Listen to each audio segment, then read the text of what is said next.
Hello, welcome to science kitchenette. ഇന്ന് നമ്മൾ തയ്യാറാക്കുന്നത് സാധാരണ ചായക്കടകളിലൊക്കെ കിട്ടുന്ന ഒരു നാടൻ പലഹാരമായ സുഗിയനാണ്. അപ്പോൾ നിങ്ങൾ എൻ്റെ ചാനൽ ആദ്യമായിട്ടാണ് കാണുന്നതെങ്കിൽ പ്ലീസ് ഒന്ന് സബ്സ്ക്രൈബ് ചെയ്തേക്കണേ. വീഡിയോ ഇഷ്ടപ്പെട്ടാൽ ലൈക്ക് ചെയ്യാനും ഷെയർ ചെയ്യാനും മറക്കരുതേ.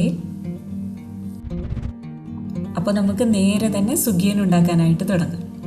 അതിനായിട്ട് ഞാനിവിടെ 3/4 കപ്പ് ചെറുപയർ 1 മണിക്കൂർ വെള്ളത്തിൽ കുതിർത്ത് വെച്ചതിന് ശേഷമാണ് എടുത്തിരിക്കുന്നത്. പിന്നെ ഇതിലേക്ക് 1/2 കപ്പ് ശർക്കരയും 1/4 കപ്പ് തേങ്ങയും കൂടി എടുത്തിട്ടുണ്ട്.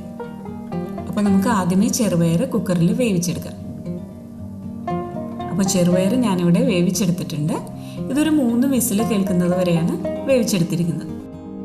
പ്രത്യേകം ശ്രദ്ധിക്കണം, പയർ ഒരുപാട് വെന്ത് കുഴഞ്ഞു പോകരുത്. അതുപോലെ തന്നെ പയറിൽ വെള്ളം ഉണ്ടെങ്കിൽ അത് ഡ്രൈ ആക്കി വേണം എടുക്കാൻ.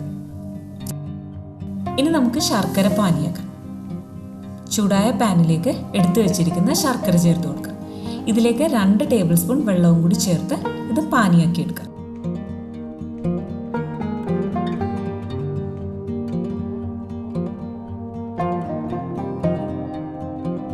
അപ്പോൾ ശർക്കര പാനി റെഡിയായി വന്നിട്ടുണ്ട്. ഇത് നമുക്ക് അരിച്ചെടുക്കാം.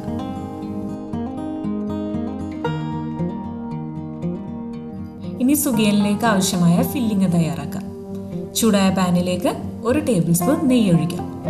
ഇനി ഇതിലേക്ക് 1/4 ടീസ്പൂൺ ഏലക്കപ്പൊടിയും 1/4 കപ്പ് തേങ്ങയും കൂടി ചേർത്ത് ഇതൊന്ന് ചൂടാക്കിയെടുക്കാം. അതിനുശേഷം ശർക്കരപ്പാനിയും കൂടി ചേർത്ത് ഇത് നന്നായിട്ടൊന്ന് യോജിപ്പിച്ചെടുക്കാം.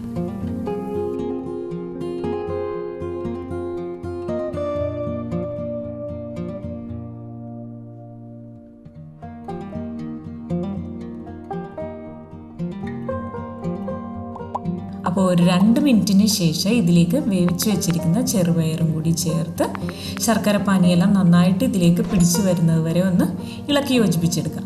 ഇതിനായി ഒരു 2 മിനിറ്റ് മതിയാവും.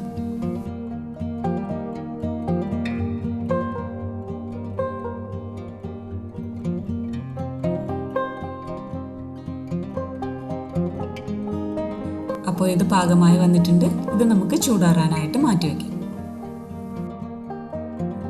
ഇനി നമുക്ക് ഇതിൻ്റെ കോട്ടിങ്ങിന് വേണ്ടിയുള്ള മാവ് തയ്യാറാക്കാം. അതിനായിട്ട് ഞാനിവിടെ 1 കപ്പ് മൈദയാണ് എടുത്തിരിക്കുന്നത്.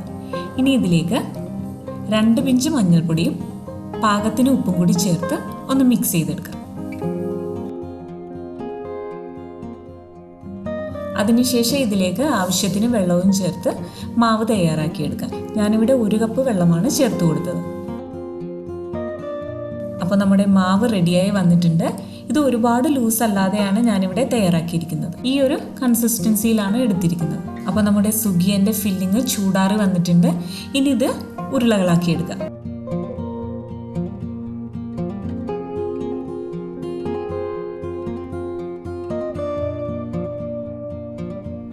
അപ്പോൾ ഞാനിവിടെ എല്ലാം ഇതുപോലെ ഉരുളകളാക്കി എടുത്തിട്ടുണ്ട്. ഇനി സുഗിയൻ വറുത്തെടുക്കാനുള്ള ഓയിൽ ചൂടാക്കാനായിട്ട് വെക്കാം. അപ്പോൾ ഓയിൽ ചൂടായി വരുമ്പോൾ ഉരുളകളാക്കി വെച്ചിരിക്കുന്ന ഫില്ലിങ് മാവിൽ ഇതുപോലെ മുക്കിയെടുക്കാം. അതിനുശേഷം ഇത് ചൂടായ എണ്ണയിലിട്ട് വറുത്തെടുക്കാം.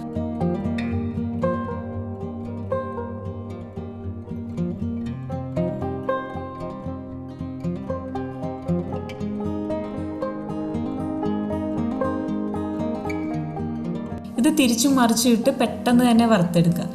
ഇതിൻ്റെ ഫില്ലിംഗ് എല്ലാം ഓൾറെഡി കുക്ക് ചെയ്തത് കൊണ്ട് ജസ്റ്റ് ഇതിൻ്റെ കോട്ടിങ് മാത്രം ഒന്ന് വെന്താൽ മതി. അപ്പോൾ ഇതിൻ്റെ മഞ്ഞ നിറം അതുപോലെ തന്നെ നമുക്ക് കിട്ടും. അപ്പോൾ നമ്മുടെ സുഗിയൻ ഇവിടെ തയ്യാറായി വന്നിട്ടുണ്ട്.